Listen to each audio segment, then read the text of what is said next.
Hare Krishna, welcome to Bhagavad Gita study classes. अॼु असीं session 15 कंदासीं। ओम अज्ञानतिमिरन्धस्य ज्ञानाञ्जनशलाकया चक्षुरुन्मीलितं येन तस्मै श्रीगुरुवे नमः। श्रीचैतन्यमनोभीष्टं स्थापितं येन भूतले स्वयं रूपः कदा मह्यं ददाति स्वपदान्तिकं।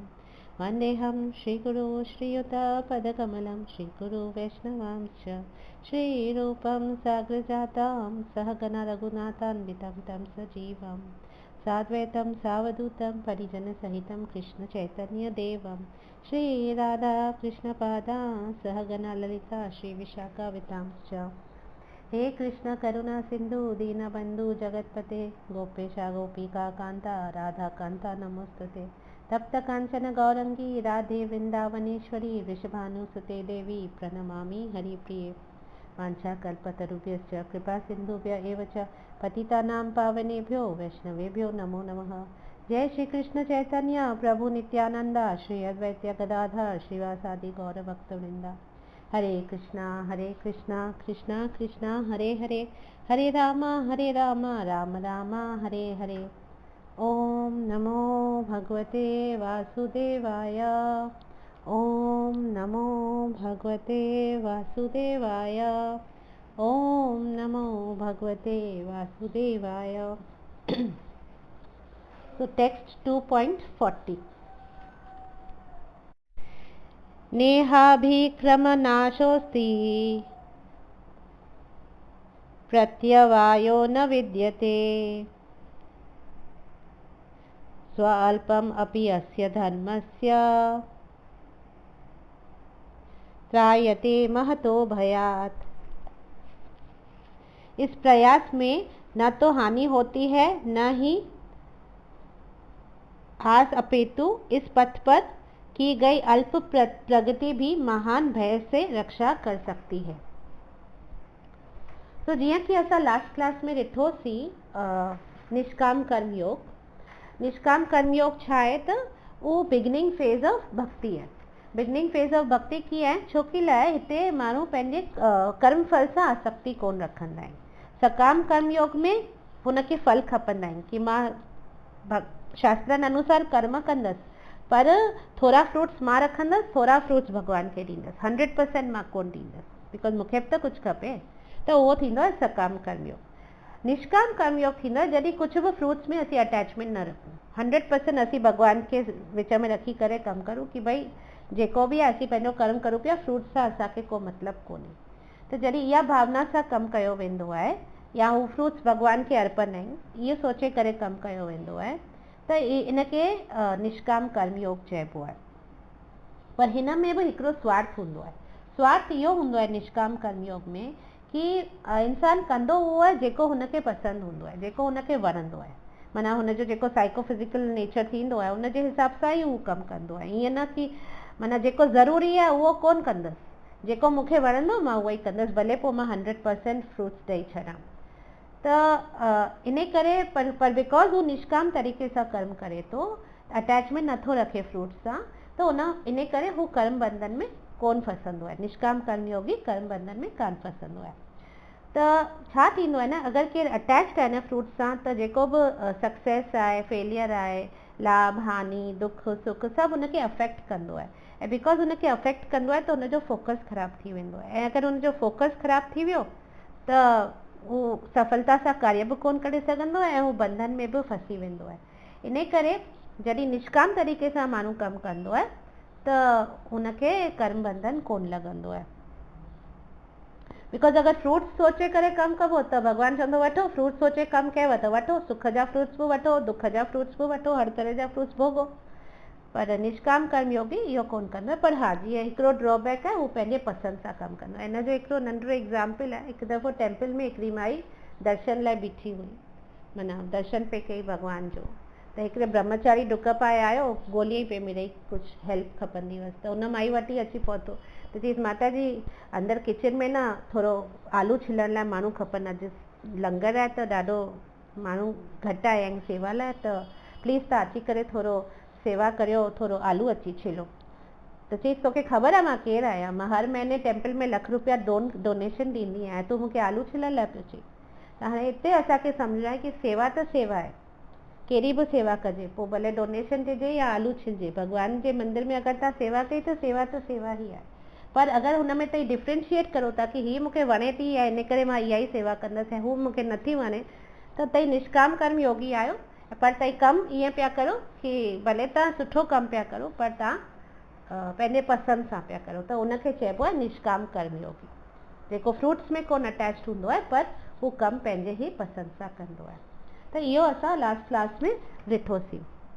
त हाणे हिन वर्स में चवनि पिया नेहा भी क्रम नाशोस्ति, नाशोस्ति माना हिन जेको बि कमु तूं कंदे, इहो कमु हिन जेको बि माना फ्रूट्स खे छॾे भॻवान लाइ जेको कमु तूं कंदे, जेको लास्ट क्लास में जीअं कृष्णा चयोसि कि तूं प्लीज़ वॉर लाइ वॉर कर, तूं मुंहिंजे लाइ वॉर कर, त इन कम में जेको बि भॻवान लाइ जेको असीं उधम कंदा आहियूं या कमु कंदा आहियूं, कहिड़ो बि उनखे रखी करे, त उन में कुझु बि या निष्काम तरीक़े सां असीं को कमु कंदा आहियूं त उन में असांजो को बि लॉस या डिमिन्यूशन कोन थींदो आहे, माना उहो कॾहिं बि घटिजंदो कोन्हे ऐं उन में डिस्ट्रक्शन बि कोन ईंदो आहे, माना को बि लॉस कोन थींदो आहे।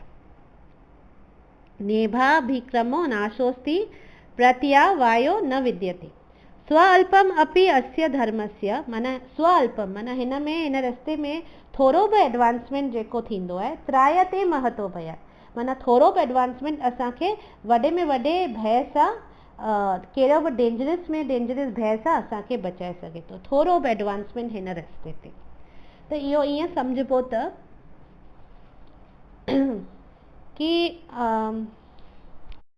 कि अगरि असीं निष्काम कर्मयोग करूं था त उन जा टे बेनिफिट्स आहिनि। नाश माना नो लॉस थींदो आहे, को नाश कोन थींदो आहे।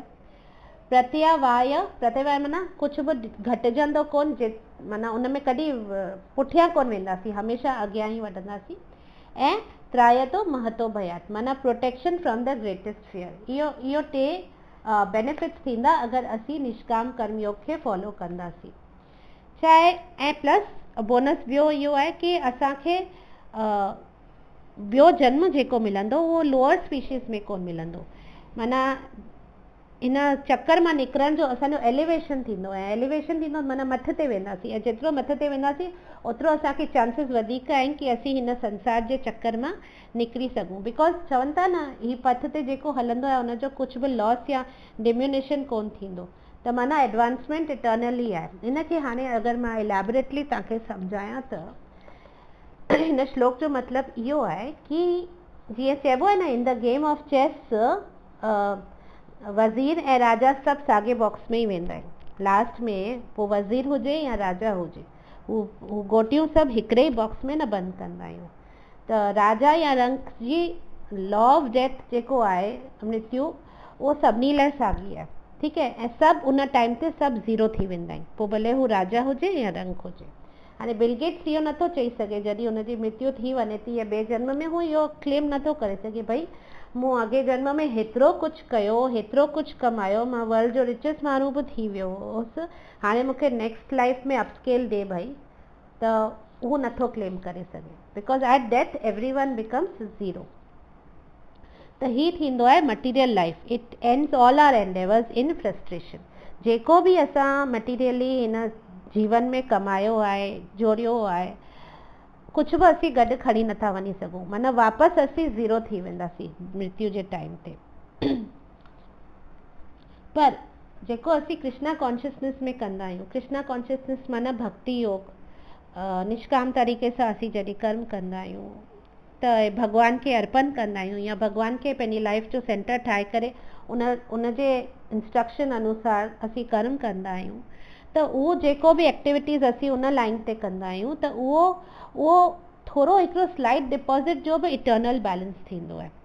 माना उहो कीअं, त हाणे हिकिड़ो नंढिड़ो एग्ज़ाम्पल आहे, तव्हां भॻवान जो मंदिर में विया, तव्हां दंडवत प्रणाम कयो, तव्हां मथो टेकियो, नंढो स्व अल्प लिखियल आहे न श्लोक में, स्व अल्प माना नंढे में नंढो बि, त तव्हां मथो टेकियो या तव्हां कुझु डोनेशन ॾिनी मंदिर में या मंदिर बिल्ड करण लाइ थोरा पैसा ॾिना, या तव्हां क्लास विया, भागवतम ॿुधो, भगवत गीता ॿुधो, या तव्हां प्रसाद ई वरितो, प्रसाद ग्रहण कयो, या इवन शास्त्र में लिखियल आहे न इवन 1/4 श्लोक ऑफ भगवत गीता, ही जेको भगवत गीता जो हिकिड़ो सॼो श्लोक पढ़ूं था उनजो 1/4 बि तव्हां अगरि प्रोनाउंस कयो त उहो बि तव्हांजे बैंक अकाउंट में, जेको इटर्नल बैंक अकाउंट आहे उहो वेंदो हली, उन में वेंदो हली।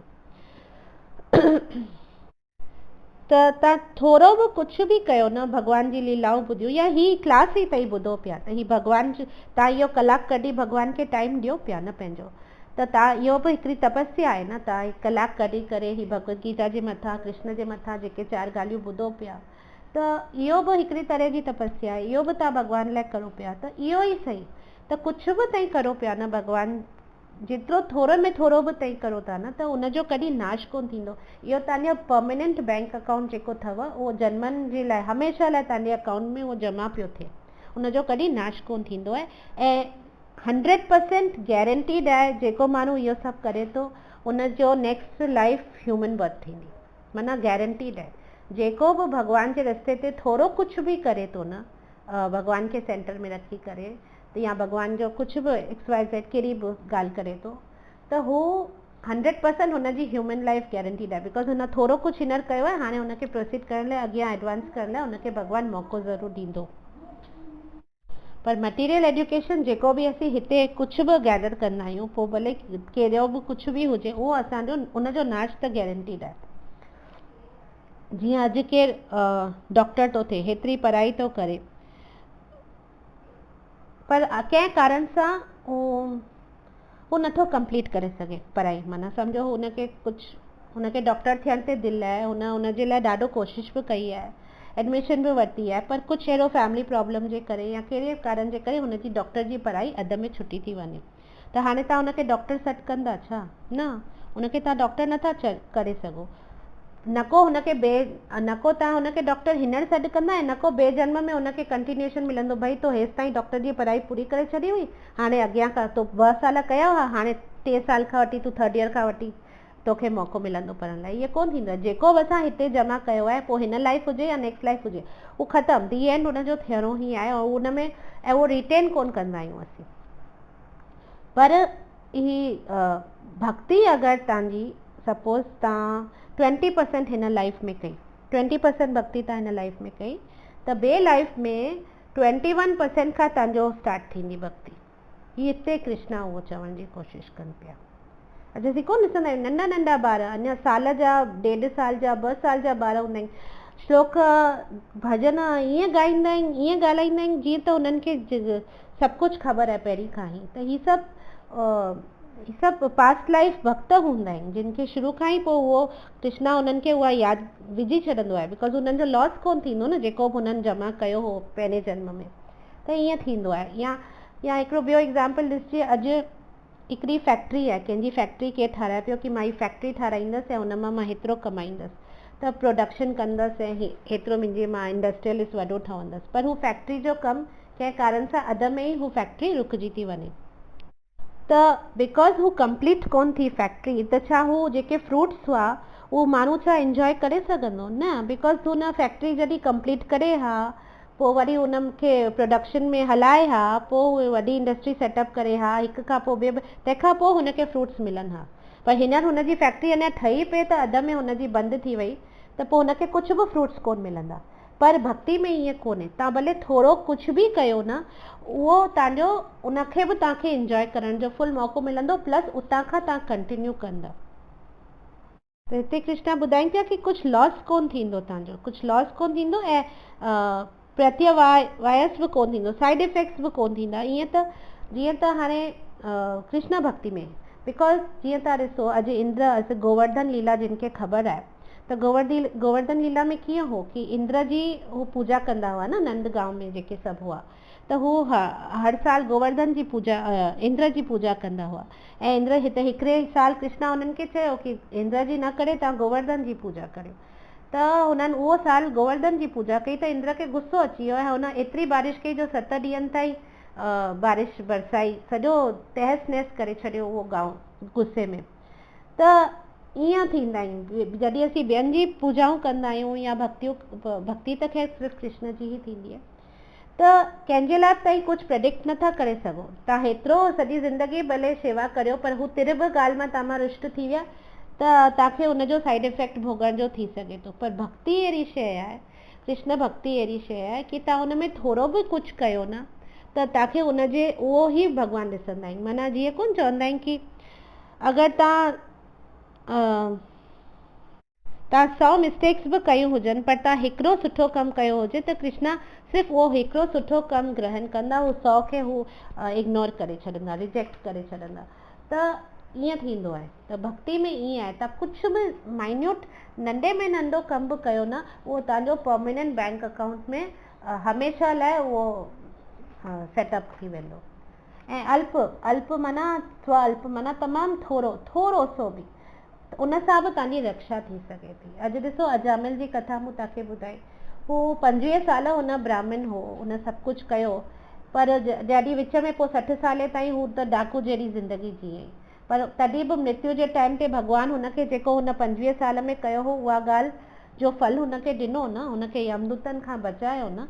तीअं ई भरत महाराज जी कथा तव्हांखे ख़बर हूंदी न, कि भरत महाराज कीअं पंहिंजो सॼे संसार जो हू राजा हो, पर हुनखे भक्ति में एतिरो वञिणो हो जो हुन सॼे संसार जी राजा जी गद्दी त्यागे करे फॉरेस्ट में वञी करे नेपाल जी शायदि गंडकी नदी जे पासे में वञी करे हुन पंहिंजो सन्यास वांगुरु वरितो ऐं भक्ति में लॻी वियो। पर हिकिड़े हिरन जे मोह में पई करे हुन पंहिंजो जीवन विञाए छॾियो। अंत समय में हुन हिरन खे यादि कयो ऐं इन करे हुनखे ॿियो जन्म हिरन जो मिलियो। पर तॾहिं बि हुन हेतिरी जो भक्ति कई हुई, हेतिरी तपस्या कई हुई त भॻवानु हुनखे हुन हिरन जे बॉडी में बि हुनखे उहो मेमोरी रखी हुनजी। ऐं पोइ हिनखे जॾहिं नेक्स्ट जनम मिलियो, उन खां पोइ जॾहिं इंसान जो, हुनखे तॾहिं बि उहा मेमोरी हुनखे उहा रखे। हूअं आमतौर ते माण्हू विसारे छॾंदो आहे न अॻे जन्म में छा थियो, पर हुनखे उहा हुई बिकॉज़ हुन हेतिरी भक्ति कई हुई ऐं हुनखे उहा ॾिनई। ऐं पोइ वापसि पंहिंजी मिस्टेक्स खे सुधारे करे पोइ लास्ट में वैकुंठ में वियो। त ईअं करे भागवतम में स्पिरिचुअल लाइफ में विच में बि असां छॾे ॾिनोसीं त तॾहिं बि इंजॉय कंदासीं, असीं हुनखे कैरी फॉरवर्ड कंदासीं नेक्स्ट लाइफ में बि। छोकी कृष्णा हिते असांखे प्रॉमिस पिया कनि कि न, अगरि भले तव्हां कंप्लीट न कयो हुजे तव्हांजो को बि लॉस कोन थींदो। इन करे असांखे कोशिशि करणु खपे असांजो इटर्नल बैंक बैलेंस खे वधाइण लाइ। जीअं कोन हू LIC में चवंदा आहिनि जीवन के साथ भी जीवन के बाद भी, एक्चुअली ही भक्ति ही थींदी आहे जेका जीवन के साथ भी ऐं जीवन के बाद भी असांखे कमु ईंदी आहे। So this is it. Text 2.41 व्यवसायात्मिका बुद्धिर एकेह कुरु नंदना बहुशाखा ही अनंतश्च बुद्धयो व्यवसायिनाम। जो इस मार्ग पर चलते हैं वे प्रयोजन में दृढ़ रहते हैं और उनका लक्ष्य भी एक होता है। हे कुरुनंदन, जो दृढ़ प्रतिज्ञ नहीं है उनकी बुद्धि अनेक शाखाओं में विभक्त रहती है। Okay, this is also very important श्लोक। सो व्यवसात्मिका बुद्धि एके कुरुनंदन, माना जिनखे वन पॉइंटेड इंटेलिजेंस आहे उहे रेज़ोल्यूट हूंदा आहिनि पंहिंजे पर्पस में ऐं हुननि जो एम बि हिकिड़ो ई हूंदो आहे। बहुशाखा ही अनंतश्च बुद्धयो व्यवसायिनाम, माना हुननि जो पर जिन जी बुद्धि इरेज़ोल्यूट हूंदी आहे, डिटरमिन कोन हूंदी आहे, उनखे घणेई ब्रांचिस ऑफ एक्शन थींदा आहिनि ऐं अनलिमिटेड डिज़ायर्स थींदा आहिनि। त जिन जी बुद्धि वन पॉइंटेड हूंदी आहे उन्हनि खे पंहिंजो पर्पस ख़बर हूंदो आहे ऐं उन में हू डिटरमिन हूंदा आहिनि ऐं उन्हनि जो एम बि उन्हनि खे ख़बर हूंदो आहे, उहो हिकिड़ो ई हूंदो आहे। पर जिन जी बुद्धि थोरी ॿिए तरीक़े जी हूंदी आहे उहे माना इरेज़ोल्यूट हूंदा आहिनि, माना उन्हनि खे अनलिमिटेड इच्छाऊं हूंदियूं आहिनि ऐं हू हर कंहिं तरफ़ बेसिकली पिया हिते हुते उन्हनि जा घोड़ा पिया भॼंदा आहिनि। इन जो बेस्ट एग्ज़ाम्पल त असीं कंज्यूमरिज़म में ॾिसंदा आहियूं न, कि ही जेको सभु कंज्यूमरिज़म ख़बर अथव न, ही जेको असीं सभु शयूं थींदियूं आहिनि, मार्केटिंग थींदी आहे, ख़रीदर वेंदा आहियूं मॉल दुकान, इन जो बेस्ट एग्ज़ाम्पल इहो ई आहे छा, बहुशाखा।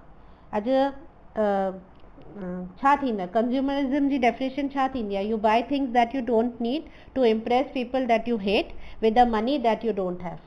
छोकिला क्रेडिट कार्ड्स आहिनि न, त money we don't have, we hold credit cards. So you buy things that you don't need to impress people that you hate. सो इहो थींदो आहे कंज्यूमरिज़म। अॼु मॉल वेंदा आहियूं, मॉल में अगरि असांखे ख़बर हुजे असांखे छा वठिणो आहे, क्लियर हुजे माइंड में, अगरि घर खां ई सोचे वञूं असांखे हीअ शइ अगरि वठिणी आहे त असीं मॉल में वेंदासीं, ठीकु, उन दुकान ते वेंदासीं, उहा शइ पिकअप कंदासीं, पैसा ॾींदासीं ऐं 5 मिंटे में मॉल खां ॿाहिरि हूंदासीं। पर हुते वञी पर असांखे उहो भले उहा हिकिड़ी शइ आहे, पर असीं मॉल में केतिरो टाइम बिताए ईंदा आहियूं। उनखे बहुशाखा चइबो आहे, बहुशाखा। फोकस कोन हूंदो आहे न हिकिड़ी ॻाल्हि ते, त बहुशाखा हर कंहिं हंधि लास्ट में वठिणो त कुझु बि कोन हूंदो आहे, पर पंहिंजो हेतिरो प्रेशियस टाइम हुते असीं वेस्ट करे हली ईंदा आहियूं। ऐं केॾी महिल बिना ज़रूरत जूं शयूं बि बिकॉज़ ॾिसी करे बिना ज़रूरत जूं शयूं बि घर वठी खणी हली ईंदा आहियूं। घर में अलॻि जॻह विलाइजंदी, उहे शयूं पयूं ज़रूरत जूं कोन्हनि त माना ईअं ई बि पयूं हूंदियूं जोड़ीअ, ऐं पैसा अलॻि वेस्ट थींदा। त इहो सभु थींदो आहे जॾहिं वन पॉइंटेड इंटेलिजेंस कोन थींदी आहे न, त इहो सभु हिकिड़ो नंढो ईज़ी एग्ज़ाम्पल हो तव्हांखे इहा ॻाल्हि सम्झाइण जो। त हिते कृष्णा चवनि पिया कि वन पॉइंटेड इंटेलिजेंस हुजणु खपे, तॾहिं माण्हू फोकस रही सघंदो। हाणे हिते डिटर्मिन थियण जो चवनि पिया न कृष्णा, त असां सभिनी खे एक्चुअली डिटर्मिन थियणो आहे कोन। हुनजो मूंखे सिंधी अखर सम्झ में कोन थो अचे, but I think U all can understand कि असां सभिनी खे, पर डिटर्मिनेशन जो मतिलबु छा आहे? छा ईअं आहे कि छा कुझु माण्हू डिटर्मिन थी सघंदा आहिनि, कुझु कोन थी सघंदा आहिनि? ईअं कोन्हे। डिटर्मिनेशन एक्चुअली आहे पावर ऑफ डिज़ायर। असांजो जेको डिज़ायर, असांजी जेका इच्छा आहे न, उनजो जेतिरो पावरफुल हूंदी ओतिरी असांजी डिटर्मिनेशन हूंदी। पर हाणे असांजी जेका इच्छा आहे न, हमेशह त प्योर कोन हूंदी आहे, हमेशह वाइज़ कोन हूंदी आहे, हमेशह कंस्ट्रक्टिव त कोन हूंदी आहे। अॼु जीअं असीं चऊं जेके एडिक्ट्स हूंदा आहिनि, एडिक्ट्स बि त स्ट्रॉन्ग डिटर्मिनेशन वारा हूंदा आहिनि, बिकॉज़ उन्हनि खे स्ट्रॉन्ग डिज़ायर हूंदी आहे न। अॼु अल्कोहल खपे या ड्रग्स खपनि या सिगरेट खपे या कुझु बि खपे, त हुननि खे उन शइ लाइ स्ट्रॉन्ग डिज़ायर हूंदी आहे, तॾहिं न हू डिटर्मिन हूंदा आहिनि उनखे हासिलु करण लाइ, कीअं बि कोन कहिड़े बि तरीक़े सां हासिलु करिणो आहे। त जेको असांजी डिज़ायर जी पावर थींदी आहे न, उहा ई असांजे डिटर्मिनेशन खे डिटर्मिन कंदी आहे। पर हाणे इहे सभु डिज़ायर्स त डिग्रेडिंग डिज़ायर्स थींदियूं आहिनि, त इन करे हर तरह जूं डिज़ायर्स थींदियूं आहिनि, ऐं बिकॉज़ उहे असांजे डिटर्मिनेशन खे डिटर्मिन कंदियूं आहिनि, असांखे तमामु ज़रूरी आहे कि असीं पंहिंजी डिज़ायर्स खे डिस्टिल करूं। हिते उहो कृष्णा ॿुधाइण जी कोशिशि, डिस्टिल जो मतिलबु सम्झो था न, जीअं पाणी खे असीं डिस्टिल कंदा आहियूं, प्योरीफाई कंदा आहियूं, फिल्टर कंदा आहियूं, त डिज़ायर्स खे बि उन तरीक़े सां असांखे डिस्टिल या फिल्टर करणु तमामु ज़रूरी आहे। त उहो असीं कीअं कंदा आहियूं? उहो असीं अंदरि वेंदा आहियूं, असीं अंदरि में झांकंदा आहियूं।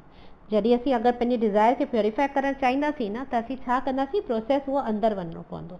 असांखे अंदरि, असांजे कोर में, अंदरि हार्ट में वञिणो आहे, ऐं असांखे सम्झणो आहे कि what is it that really matters. छा ज़रूरी आहे मुंहिंजे लाइफ में? कहिड़ी ॻाल्हि ज़रूरी आहे जेका मूंखे अफेक्ट करे थी, जेका मूंखे अफेक्ट करे सघे थी?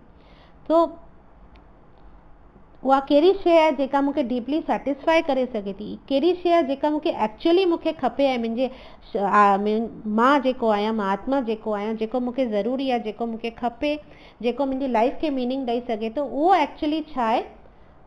उनखे मूंखे वञी करे अंदरि में सोचणो आहे, बिकॉज़ उहा ई पोइ मुंहिंजी डिज़ायर हुजणु खपे। उनखे चइबो आहे डिस्टिलिंग द डिज़ायर्स। सो जॾहिं असीं इंट्रोस्पेक्शन कंदा आहियूं, अंदरि में झांकंदा आहियूं, असीं पंहिंजी डिज़ायर्स खे डिस्टिल करे सघंदा आहियूं।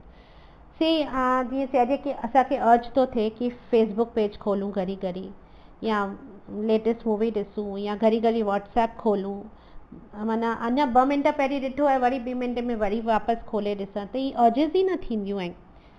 त ही जेको बि असीं करूं पिया, या XYZ घणेई एक्टिविटीज़ असीं करूं था, त 2 मिंट सोचो, will this matter to me after 1 day और आफ्टर 1 वीक और आफ्टर 1 ईयर? न, हार्डली। इहे ॻाल्हियूं जेके नंढियूं नंढियूं असीं सॼो ॾींहुं पंहिंजो एतिरो एनर्जी टाइम वेस्ट था करूं, इहे ॻाल्हियूं छा मूंखे मैटर कंदियूं? छा मूंखे माना मायने रखंदियूं? भले 1 ॾींहं खां पोइ हुजे, या साल खां पोइ हुजे, या महीने खां पोइ हुजे, हार्डली असांखे मैटर, ई एक्चुअली कम जूं ई ॻाल्हियूं कोन्हनि।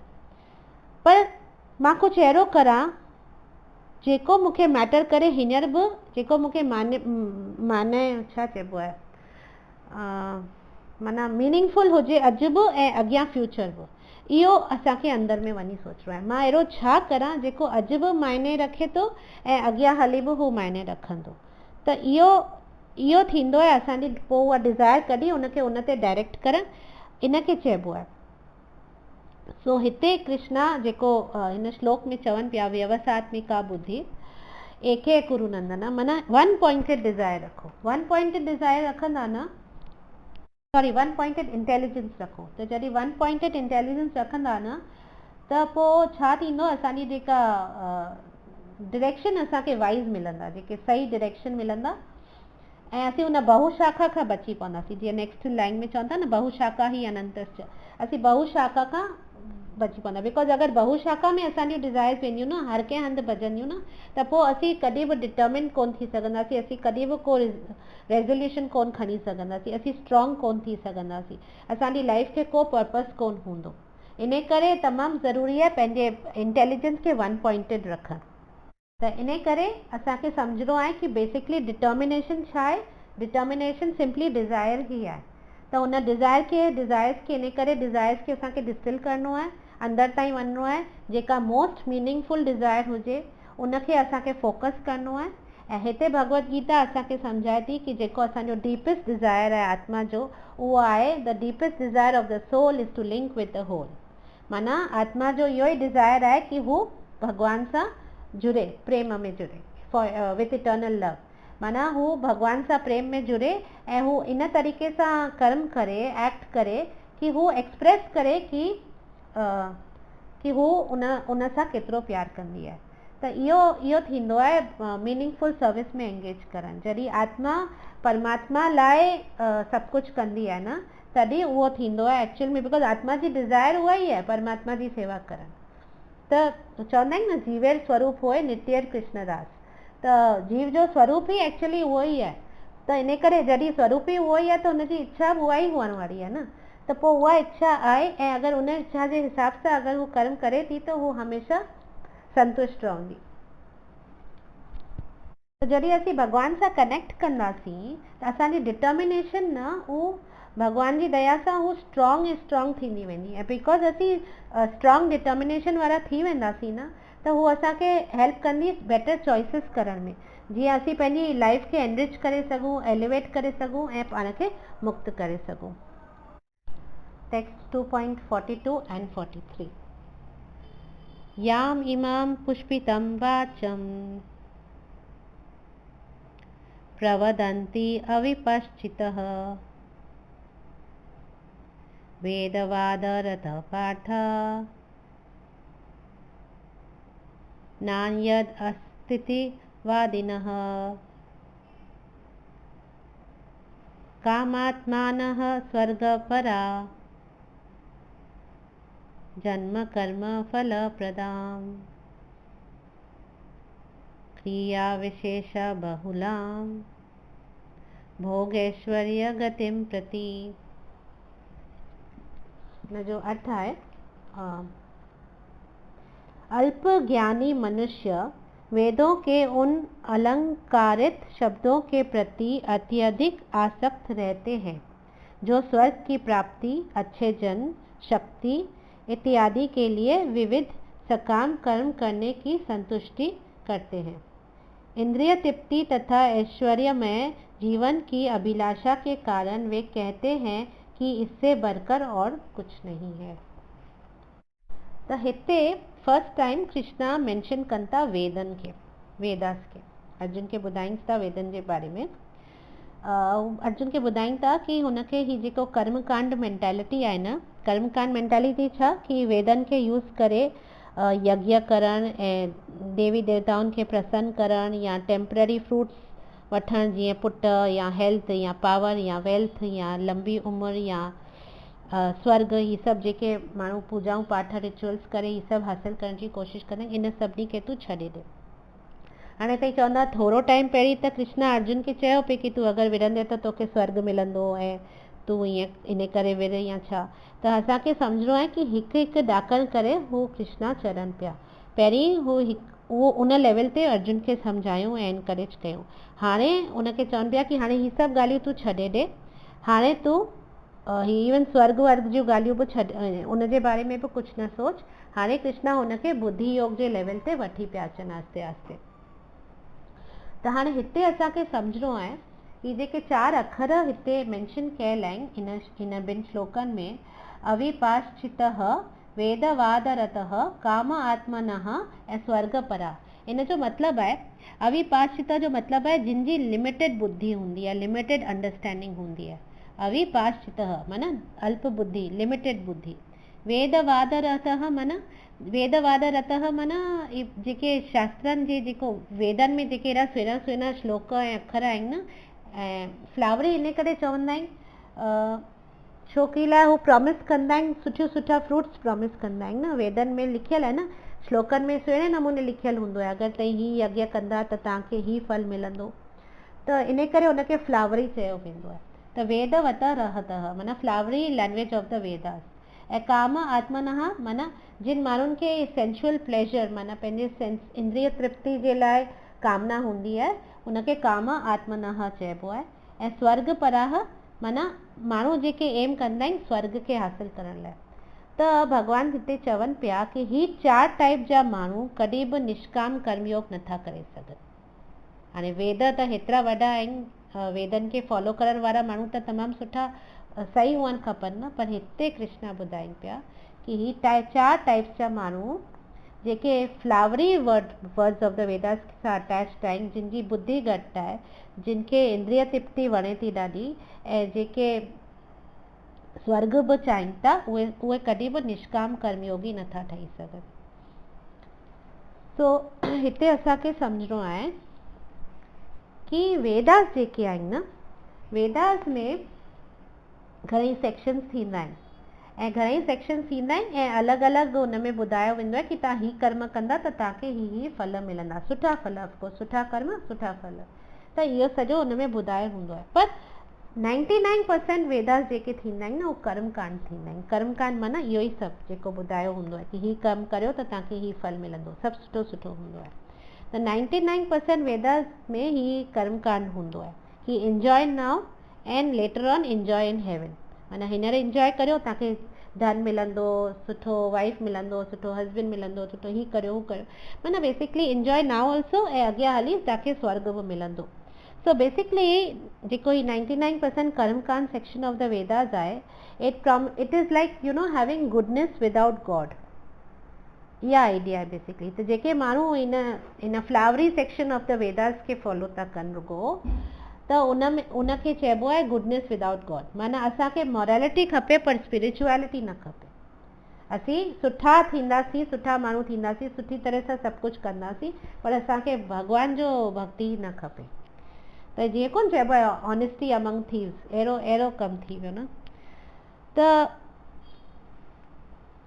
इन करे हू जानी मुनी ईअं कंदा आहिनि, छोकी लाइ हुननि खे न एंजॉय करिणो हूंदो आहे, हुननि खे भॻवान सां टाइम वेस्ट लॻंदो आहे कि भॻवान जी भक्ति में असां पंहिंजो टाइम वेस्ट छो करूं, असां एंजॉय करूं, पर असां अहिड़ी तरीक़े सां एंजॉय करूं जो शास्त्र जेके अलाउ था कनि एंजॉयमेंट, असीं उहा करूं। त सिर्फ़ु हू हुन सेक्शन ऑफ द वेदास खे हू पकड़े करे हू कंदा आहिनि। पर असांखे सम्झणो आहे जेको कर्मकांड सेक्शन ऑफ द वेदास बि भॻवान ई ॾिनो आहे, ऐं हुन छो ॾिनो आहे, बिकॉज़ उहो हिकिड़ो लॉलीपॉप आहे। लॉलीपॉप कोन थींदो आहे, ॿार खे अट्रैक्ट करण लाइ हिकिड़ो लॉलीपॉप ॾेखारिबो आहे।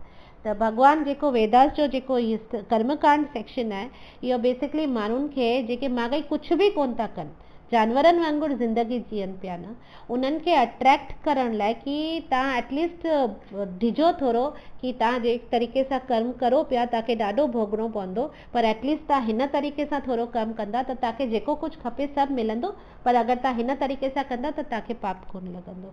त बेसिकली भॻवान जो ही जेको वेदनि में कर्मकांड सेक्शन आहे, भॻवान जो लॉलीपॉप आहे अहिड़नि माण्हुनि लाइ, बिकॉज़ हू कुझु बि कोन पिया ॿुधनि। सो भॻवानु उन्हनि खे सम्झाए थो कि अगरि तव्हां ही थोरो रिलीजियस तरीक़े सां कंदा, थोरो धार्मिक तरीक़े सां अगरि तव्हां पंहिंजा उहे ई कर्म तव्हां पंहिंजो थोरो धार्मिक तरीक़े सां कंदा, त तव्हांखे सफ़र कोन करिणो पवंदो, तव्हांखे कष्ट, बिकॉज़ भॻवान त असांजा परम पिता आहिनि, हू नथा चाहिनि असीं कहिड़े तरीक़े सां कष्ट वियूं, इन करे हुननि हर तरीक़ो अपनायो आहे जीअं असांखे मिनिमम कष्ट थिए। पर उन खां पोइ बि असीं एतिरा मूर्ख आहियूं, असीं सम्झंदा कोन आहियूं। तव्हां कुझु बि कहिड़ो बि पंहिंजी सेटिस्फेक्शन लाइ को कमु करो था, त तव्हांखे हुन लाइ एंजॉयमेंट मिलंदी, पर थी सघे थो अॻियां हली तव्हांखे हुन लाइ पाप मिले, कर्म बंधन मिले। पर अगरि तव्हां वेदनि जे कर्मकांड तरीक़े सां थोरो घणो कंदा, त उहो थोरो रिलीजियस तरीक़े सां तव्हां उहो ई कमु कंदा, तव्हांखे हुन मां इंजॉयमेंट बि मटीरियल मिलंदी, पर हुन में को साइड इफेक्ट कोन थींदो। सो बेसिकली मॉरल मटीरियलिज़म आहे, पायस मटीरियलिज़म, माना आहे उहो ई इंद्रिय तृप्ति आहे, पर धार्मिक तरीक़े सां, धार्मिक तरीक़े सां। सो इहो थींदो आहे सकाम कर्म, इहो सभु रिचुअल्स हूंदा आहिनि, हिन में घणो करे रिचुअल्स हूंदा आहिनि। हाणे ईअं रिचुअल्स माना जेके पूजाऊं पाठ जेके ही सभु अलॻि अलॻि विधियूं थींदियूं आहिनि, अलॻि अलॻि पूजाऊं करण जूं या सभु यज्ञ करण जूं, त इहो सभु रिचुअल्स थींदा आहिनि। हाणे पर इहो न सम्झजे कि रिचुअल्स अनइम्पॉर्टेंट आहिनि, रिचुअल्स बि इम्पॉर्टेंट आहिनि। छो की लाइ दे आर लाइक पात्र माना अगरि ईअं सम्झजे कि अगरि मूंखे पाणी पीअणो आहे, ठीकु आहे, हाणे मूंखे पाणी प्यास लॻी आहे, मूंखे पाणी पीअणो आहे, त मूंखे पाणी पीअणो आहे त उन लाइ मूंखे ग्लास खपे, बिकॉज़ उहो बिना ग्लास त मां पाणी कीअं पीअंदसि न, बिकॉज़ दैट ग्लास खपे, because it will help me preserve and propagate substance, माना हू हुनखे झलण लाइ खपे ऐं हुनखे माना जीअं पाणी आहे, पाणी खे झलण लाइ न ग्लास खपे, त ग्लास जी त ज़रूरत आहे। तीअं ई रिचुअल्स थींदा आहिनि, पर तंहिंजो मतिलबु इहो कोन्हे कि ग्लास इम्पॉर्टेंट आहे वॉटर इम्पॉर्टेंट कोन्हे। मेन असांखे सोचणो आहे, मेन इम्पॉर्टेंट छा आहे, वॉटर आहे। अगरि तोखे पाणी आहे त ग्लास इम्पॉर्टेंट आहे, पर अगरि पाणी ई कोन्हे त छा ग्लास जी का इम्पॉर्टेंस आहे, कोन्हे। त रिचुअल्स आहिनि, तव्हां रिचुअल्स घणेई करो, पर अगरि उन में तव्हांजी भक्ति न हुजे, भाव न हुजे, भॻवानु न हुजे, त ओहिड़ा रिचुअल्स कहिड़े कम जा। It is like a empty glass न, जंहिंमें पाणी कोन्हे। त पाणी सब्सटेंस आहे, तीअं ई भॻवानु सब्सटेंस आहे।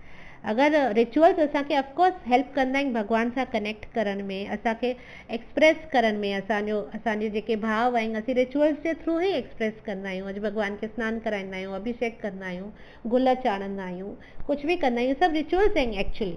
पर अगरि उन में असांजी भक्ति न हुजे, भाव न हुजे, त पोइ रिचुअल्स जो को मतिलबु ई कोन्हे न। अगरि सुबुह जो असीं उन लाइ बसि कि हा रूल आहे, रूटीन आहे घर जो, निंड मां उथी करे सनानु करे पहिरीं पूजा करणी आहे, सेवा करणी आहे, बसि असीं बसि कोन हिकिड़ो जीअं रूटीन वांगुरु पंहिंजो इहो कंदासीं, त उहो रिचुअल ई हूंदो, बिकॉज़ उहो ख़ाली ग्लास हूंदो, जंहिंमें पाणी त आहे ई कोन, त उन ख़ाली ग्लास जो को महत्व कोन्हे। त असांखे इहो सम्झणो आहे कि रिचुअल्स त ज़रूरी आहिनि, पर उहे तॾहिं कम जा आहिनि जॾहिं उहे असांखे कनेक्ट कनि, उहे असांखे हेल्प कनि एक्सप्रेस करण लाइ असांजो भाव।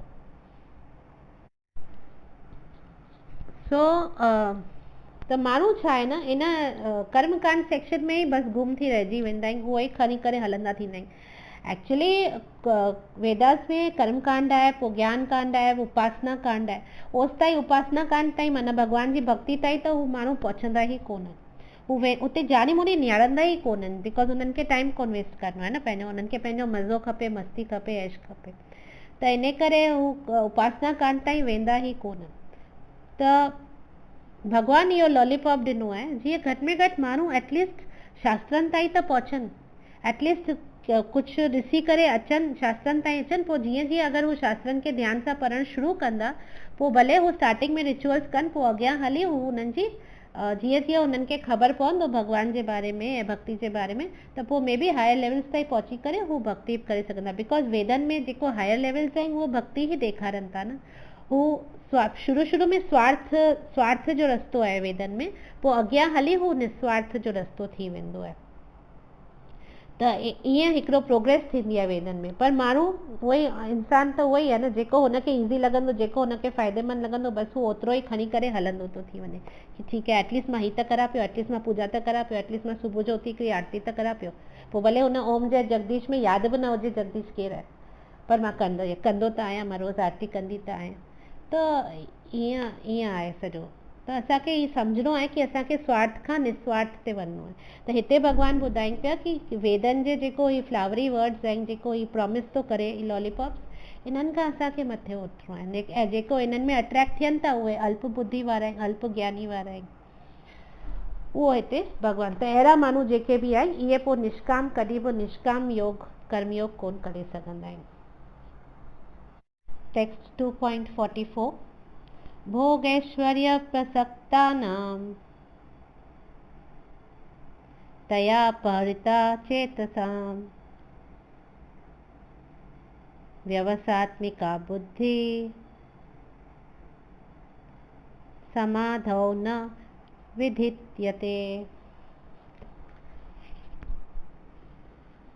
जो लोग इंद्रिय भोग तथा भौतिक ऐश्वर्य के प्रति अत्यधिक आसक्त होने से ऐसी वस्तुओं से मोहग्रस्त हो जाते हैं, उनके मनों में भगवान की प्रति भक्ति का दृढ़ निश्चय नहीं होता।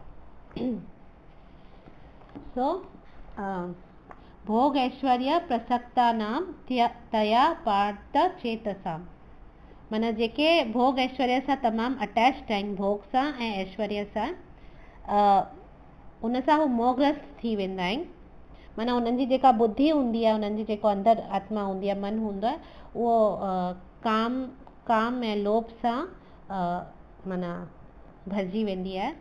व्यवसात्मिका बुद्धि समाधो न विद्यते, माना पोइ हू वन पॉइंटेड इंटेलिजेंस या डिटर्मिनेशन, जेको मूं अॻे वर्स में तव्हांखे ॿुधायो, वन पॉइंटेड इंटेलिजेंस सां डिटर्मिनेशन करे पंहिंजी माइंड खे फिक्स कोन करे सघंदा आहिनि। ऐं बिकॉज हू पंहिंजे माइंड खे फिक्स कोन करे सघंदा आहिनि, समाधो न विद्यते, माना हू समाधि में कॾहिं कोन वञी सघंदा आहिनि, हू पंहिंजे माइंड खे कॾहिं बि फिक्स कोन करे सघंदा आहिनि। त बेसिकली हिते असांखे सम्झणो आहे कि जेके भक्त थींदा आहिनि हू भोग या ऐश्वर्य जे अगेंस्ट कोन थींदा आहिनि। इहो न सम्झजे कि माना भक्ति में वेंदासीं त छा न असीं भोग करे सघंदासीं, न असां ऐश करे सघंदासीं, न असां मज़ो करे सघंदासीं, न, ईअं कोन्हे। अॼु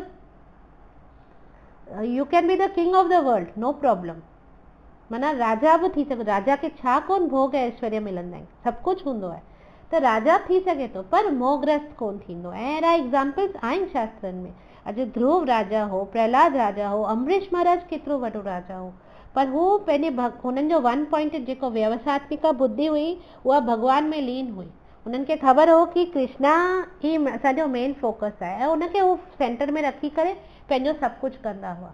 त छा हू राजा थी करे छा हू भोग ऐश्वर्य कोन कंदा हूंदा, हू सभु कुझु कंदा हुआ, पर बिकॉज कृष्णा हुननि जो फोकस हो त हू कॾहिं मोहग्रस्त कोन थिया ऐं हू डिटैच्ड रहिया। त असांखे इहो सम्झणो आहे कि विद फैसिलिटी कम्स रिस्पॉन्सिबिलिटी। त अगरि असांखे का फैसिलिटी मिली आहे त उहा फैसिलिटी में असांखे ख़ाली बसि अंधो थी ऐश कोन करिणो आहे कि हाणे बिंदास असांखे त ही फैसिलिटी मिली वई आहे, असां इंजॉय करूं, न। असांखे यादि रखिणो आहे कि भॻवानु अगरि असांखे का फैसिलिटी ॾिनी आहे त उन सां गॾु गॾु असांखे उहो रिस्पॉन्सिबिलिटी बि ॾिनी आहे। बिना रिस्पॉन्सिबिलिटी फैसिलिटी ग़लति आहे, उहो असीं ग़लति यूज़ पिया करूं पंहिंजी फैसिलिटी खे। अॼु पर माण्हुनि खे अॼु हाल इहो आहे कि रिस्पॉन्सिबिलिटी खपे ई कोन न। हाणे जीअं हिकिड़ो नंढो एग्ज़ाम्पल ॾिसूं, अॼुकल्ह जेको हेतिरो फॉरेन में त आहे या हाणे इंडिया में शुरू थी वियो आहे, लिव इन रिलेशनशिप आहे, उहो छा आहे? उहो इहो ई आहे न, असांखे फैसिलिटी खपे सेक्स लाइफ जी, पर असांखे रिस्पॉन्सिबिलिटी शादी जी न खपे। त इहो हिकिड़ो सिंपल एग्ज़ाम्पल आहे हिन ॻाल्हि खे सम्झण लाइ कि फैसिलिटियूं सभु खपनि पर रिस्पॉन्सिबिलिटी न खपे। ऐं जीअं ध्यानु ई अञा यंग जनरेशन इन ते ॾाढो माना इन सां ॾाढो मोटिवेट पई थिए इन ॻाल्हि सां पाण ॾाढो, कि फैसिलिटियूं असीं त फैसिलिटेट हर का ॻाल्हि करे सघूं था बिना ज़िम्मेदारी थी करे, बिंदास असीं करे सघूं था। त हिते किथे पहुचंदी सोसाइटी ख़बर कोन्हे। त हिते कृष्णा उहा ई सम्झाइण जी कोशिशि कनि पिया कि विद फैसिलिटी कम्स रिस्पॉन्सिबिलिटी। त बेसिकली हिते ॿुधाइनि पिया कि samadhi is never possible for persons interested in material sense enjoyment. माना अगरि तव्हांखे समाधि खपे, समाधि इन द सेंस कि फोकस, माना फोकस, माइंड खे क्लियर, व्यवसात्मिका बुद्धि, माना एकदम माइंड खे असांखे एकदम डिज़ायर्स खे डिस्टिल करे एकदम डिटर्मिन थी हिकिड़ो फोकस रखिणो आहे अगरि लाइफ में, त जॾहिं असांजो हिकिड़ो ई फोकस हूंदो लाइफ में, त उहो केरु करे सघनि था, उहा समाधि केरु अटेंड करे सघे थो, जेको पंहिंजो अटैचमेंट भोग ऐं ऐश्वर्य सां घटि आहे। जॾहिं भोग ऐं ऐश्वर्य सां असीं अटैचमेंट घटाईंदासीं त वधीक असीं फोकस करे सघंदासीं। ॿियो त हू पंहिंजी बुद्धि खे वापसि आणे, माना जिते जिते हुनजी बुद्धि मोहग्रस्त थिए पई न, हू हुन बुद्धि खे वापसि पंहिंजो एंडेवर करे पंहिंजी ताक़त सां हुनखे वापसि आणे ऐं वापसि हुन फोकस ते लॻाए। ऐं बहुशाखा बुद्धि शुड बिकम, पोइ छा थींदो, जेका असांजी बुद्धि बहुशाखा आहे, हर तरफ़ भॼे पई, हू व्यवसात्मिका बुद्धि थी वेंदी, माना वन पॉइंटेड थी वेंदी। जॾहिं असीं कुझु बि कृष्णा सां रिलेटेड कंदा आहियूं ऐं वन पॉइंटेड अटेंशन हुन ते ई रखंदा आहियूं, त ऑटोमेटिकली बाक़ी कम पाण ई थी वेंदा आहिनि ऐं सुठा ऐं सवला थी वेंदा आहिनि। इहो असांखे तॾहिं रियलाइज़ थींदो जॾहिं असीं उहो कंदासीं। त हिते उहो बेसिकली सम्झाइण जी कोशिशि आहे। तो टेक्स्ट 2.45 त्रैगुण्य विषय वेदा निस्त्रैगुण्यो भवार्जुना निर्द्वन्द्वो नित्यसत्त्वस्थो निर्योग क्षेम आत्मवान। वेदों में मुख्यतः प्रकृति के 3 गुणों का वर्णन हुआ है। हे अर्जुन, इन तीनों गुणों से ऊपर उठो। समस्त द्वैतों और लाभ तथा सुरक्षा की सारी चिंताओं से मुक्त होकर आत्मा परायण बनो। तो त्रैगुण्य विषय वेद माना वेदन जो 6 विषय है ते गुण जेको सतो रजो ऐं तमो गुण थींदो आहे। त त्रैगुण्य विषय वेद subject matter of Vedas is the 3 gunas 3 modes. निस्त्रय गुण्यो भावार्जुन माना तूं हिन खां निस्त्रय गुण हिननि गुणनि खां मथे उथ। हाणे हुनखे हाणे कृष्णा अर्जुन खे चवनि पिया कि हाणे तूं हिननि जेको वेदनि में जेके 3 गुणनि जे बारे में आहे 3 गुणनि सां कीअं हलजे 3 गुणनि में, त उन खां हाणे तूं मथे उथ। निर्द्वंद्वो नित्य सत्वस्थो माना निर्द्वंद्वो माना ड्युअलिटीज़ जेके थींदा आहिनि सुख दुख लाभ हानि इन्हनि सभिनी मां तूं हाणे उथ हिन मां मथे उथ तूं ऐं सतो शुद्ध सत्व में बेसिकली अच। निर्योग क्षेम आत्मवान माना ऐं पोइ जॾहिं तूं उथी वेंदे इन्हनि ड्युअलिटीज़ मां त पोइ तूं एंज़ाइटी फ्री थी वेंदे ऐं तोखे गेन ऐं सेफ्टी जी माना लाभ माना कुझु हासिलु करण जो ऐं जेको आहे उनखे प्रोटेक्ट करण जो उन मां बि तूं अगरि तूं हुनजी एंज़ाइटी मां हटी वेंदे त तूं पाण खे आत्मवान तूं पाण खे अंदरि आत्मवान थी सघंदे माना पाण खे एस्टैब्लिश करे सघंदे पंहिंजे स्पिरिचुअल कॉन्शियसनेस में माना आत्मा जे लेवल ते तूं पाण खे एस्टैब्लिश करे सघंदे। त हिते ईअं आहे कि वेदास छा आहिनि? वेदास जेके आहिनि मोस्टली हू कर्मकांडी आहिनि। 99% चयोमांव न कर्मकांड थींदा आहिनि वेदास। त हू असांखे ग्रेजुअली एलिवेट कंदा आहिनि सेंस ग्रेटिफिकेशन खां ट्रांसेंडेंटल पोजिशन ताईं माना भोग खां पोइ भोग ऐश्वर्य ही सभु हासिल करण खां पोइ आस्ते आस्ते जीअं असीं वधंदा वेंदासीं वेदनि जे हिसाब सां हलंदा वेंदासीं त अल्टीमेटली असांखे पोइ लास्ट में असांखे असांजे जेको स्वरूप आहे ओसि ताईं पहुचाए छॾींदा आहिनि। पर उहो जॾहिं केरु करे माण्हू जनरली उहो फर्स्ट लेवल जो ई करे ऐं हुन में संतुष्ट थी ख़ुशी सां पंहिंजो जीवन बिंदास जी वठंदा आहिनि। पर एक्चुअल में वेदनि खे अगरि असीं सम्झंदासीं त हुननि जो मूल जेको हू ॾियनि था असांखे ज्ञान आहे उहो भॻवान सां कनेक्ट करण जो ई आहे लास्ट में उपासना करण जो ई आहे। त उहो थींदो आहे वेद। त हाणे ही जेके बि लिविंग एंटिटीज़ असां जेके जीव आहियूं हिन सृष्टि में ही जीव हिन प्रकृति में स्ट्रगल पिया करूं तमामु स्ट्रगल पिया करूं। हाणे भॻवानु ही प्रकृति त क्रिएट कई पोइ हुन छा कयो हुन वेदास ॾिना। वेदास छो ॾिना? जीअं हुन हिकु तरह जी वेदास भॻवान जी एडवाइस आहे कि अगरि तव्हां हिन तरीक़े सां अगरि तव्हीं प्रकृति में जीअंदा जेके बि कर्म कंदा अगरि तव्हां थोरो हिन तरीक़े सां कंदा वेदनि जे हिसाब सां कंदा वेदनि जे इंस्ट्रक्शन जे हिसाब सां कंदा त तव्हां ख़ुशि रही सघंदा तव्हां संतुष्ट रही सघंदा तव्हां ख़ुशि रही सघंदा। त इन करे वेदास दिया विया। त हाणे ही जेको त्रैगुण्य जो मतिलबु आहे हिते त्रैगुण्य जो मतिलबु आहे गुण सतोगुण रजोगुण ऐं तमोगुण।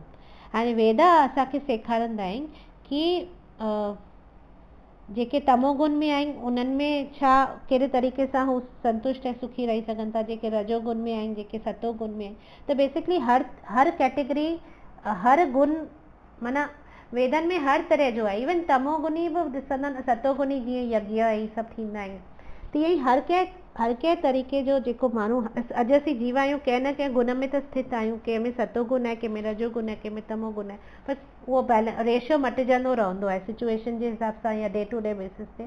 पर जनरलाइज़ हिकिड़ो हूंदो आहे हा ही थोरो सतोगुणी माण्हू आहे ही थोरो रजोगुणी माण्हू आहे ही थोरो ही गुणनि ते एक्चुअली सॼो चैप्टर आहे अॻियां हली भगवत गीता में। ही जेको सेकेंड चैप्टर हले पियो न ही सेकेंड चैप्टर में ख़ाली ग्लिम्स आहे हर हिकु ॻाल्हि जो हर हिकु पॉइंट जो हर हिकु टॉपिक जो हिकिड़ो ट्रेलर आहे। सेकेंड चैप्टर तॾहिं हिन सेकेंड चैप्टर जो नालो आहे गीता का सार the contents of Bhagavad Gita summarised. हिन जो चैप्टर जो नालो ई इहो आहे माना सॼे भगवत गीता में जेको असांखे मिलण वारो आहे डिटेल में उनजी झलक असांखे हिन सेकेंड चैप्टर में मिलंदी आहे। त ही गुणनि जे मथां बि सॼो चैप्टर आहे त हिते ईअं ई शॉर्ट में सम्झूं था कि ही 3 गुण जेके आहिनि हर को पंहिंजे पंहिंजे गुण में स्थित आहे। वेदा ॿुधाईंदा आहिनि हर कंहिंजे लाइ उन्हनि इंस्ट्रक्शन्स ॾिना आहिनि। ईअं न कि रुगो सतोगुणी माण्हुनि लाइ इंस्ट्रक्शन्स ॾिना आहिनि या सतोगुणी कर्मनि लाइ इंस्ट्रक्शन्स ॾिना आहिनि न इवन रजोगुणी ऐं तमोगुणियुनि लाइ बि वेदनि में इंस्ट्रक्शन आहिनि। ऐं माया देवी जेका थींदी आहे या माया देवी कृष्णा जे इंस्ट्रक्शन जे अनुसार हू माया देवी माना दुर्गा हू हिननि 3 गुणनि खे कंट्रोल कंदी आहे। त हाणे असांखे सम्झो आहे कि असांखे हिननि हिते ॿुधाइनि पिया कि हुन अर्जुन खे चवनि पिया तूं हुन 3 गुणनि खां बि मथे उथ, हाणे तूं उन खां मथे वञ, हाणे तूं 3 गुणनि खां माना असांखे पोइ 3 गुणनि खां पोइ जेको थींदो आहे उहो शुद्ध सत्वा थींदो आहे। पर पहिरीं असांखे तमो मां रजो ऐं रजो मां सतो में त अचणु खपे न, त इन करे असांखे पंहिंजो सतोगुण खे इंक्रीज़ करण जी कोशिशि करणु खपे। त तमोगुण असां में जेके तमोगुणी क्वालिटीज़ आहिनि उनखे असांखे लो करणु खपे।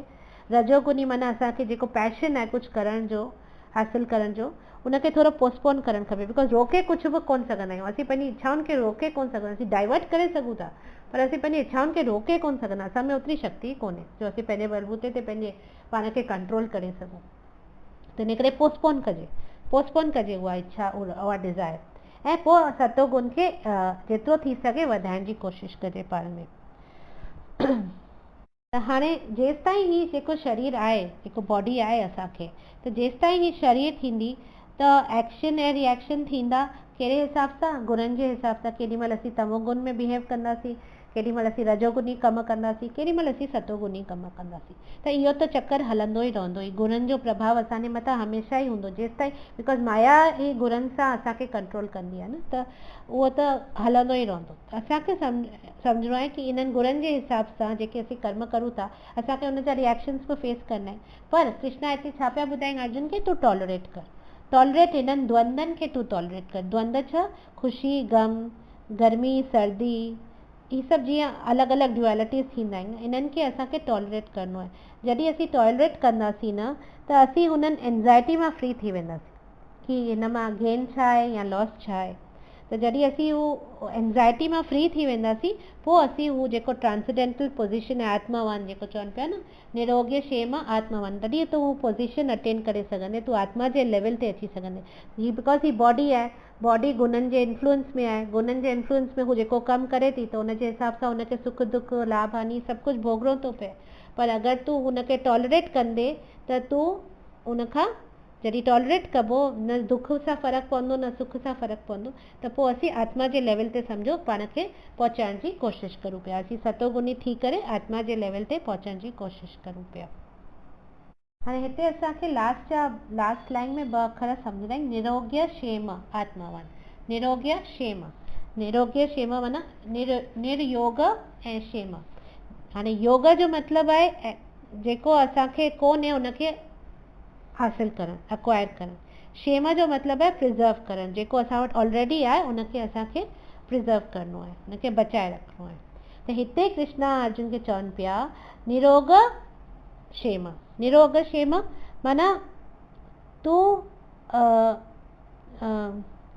अक्वायर करण जी कोशिशि न कर, जेको तो वटि कोन्हे उहो अक्वायर करण जी कोशिशि न कर, न तो वटि जेको आहे उनखे तूं प्रोटेक्ट करण जी कोशिशि कर। ही सभु तूं द्वंद्व छॾे ॾे, ऐं जॾहिं तूं इहो अबैंडन कंदे न जेको, ऐं उहो छा, उहो शयूं न, बेसिकली जेको असांखे आत्मज्ञान लाइ जेको ज़रूरी आहे। अगरि आत्मज्ञान लाइ का ॻाल्हि ज़रूरी कोन्हे त उनखे न हासिल कर, ऐं अगरि आत्मा ज्ञान लाइ का शइ ज़रूरी कोन्हे उनखे तूं रिटेन बि न कर, पाण वटि संभाले बि न रख, उन सभिनी ॻाल्हियुनि खे तूं अबैंडन करे छॾ।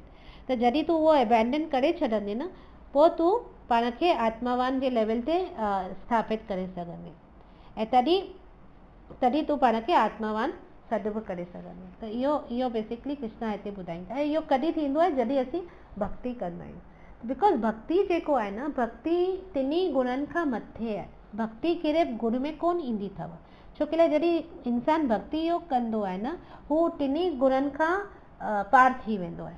छो कि जॾहिं ताईं ज्ञान योग करो, ज्ञान अॼु भक्ति योग आहे, मूं चयो न तव्हांखे कर्म योग आहे, ध्यान योग आहे, ज्ञान योग आहे, भक्ति योग आहे, त इहे सभु अलॻि अलॻि योग आहिनि। पर इन्हनि में भक्ति योग कहिड़े बि गुण जे अंडर में कोन ईंदी अथव, हू शुद्ध सत्वा लेवल आहे, हू हिकदमि 3 गुणनि खां मथे आहे, हिन संसार खां ई मथे आहे उहा ॻाल्हि। त अॼु ज्ञान ऐं कर्म खे नथा चई सघूं निश्चय गुण, बिकॉज अॼु ताईं जीअं ज्ञान में बि सतो गुण आहे। अगरि केरु ज्ञान वठणु चाहे थो या ज्ञान बटोरणु चाहे थो त उहो सुठी ॻाल्हि आहे, पर उन में कहिड़ो गुण थो अची वञे, उहो सतो गुण थो अची वञे। ऐं कर्म जॾहिं केरु करणु चाहे थो, कर्म करण लाइ माना रिज़ल्ट्स खपनि, फ्रूट्स खपनि, इन लाइ न माण्हू कर्म करे थो, बिकॉज हुनखे रिज़ल्ट खपे तॾहिं न हू कर्म करे थो। त उन में पोइ पैशन थो अचे, पैशन थींदो आहे रजोगुण, त उन में वरी रजोगुण थो अचे। त इन करे इवन ज्ञान योग ऐं कर्म योग बि सतोगुण ऐं रजोगुण में ईंदा आहिनि, पर भक्ति योग हिकिड़ो अहिड़ो आहे जेको टिनी गुणनि खां मथे आहे। 2.46 यावान अर्थ उदपाने सर्वतः संप्लुतोदके तावान सर्वेषु वेदेषु भ्रमणस्य विजानतः।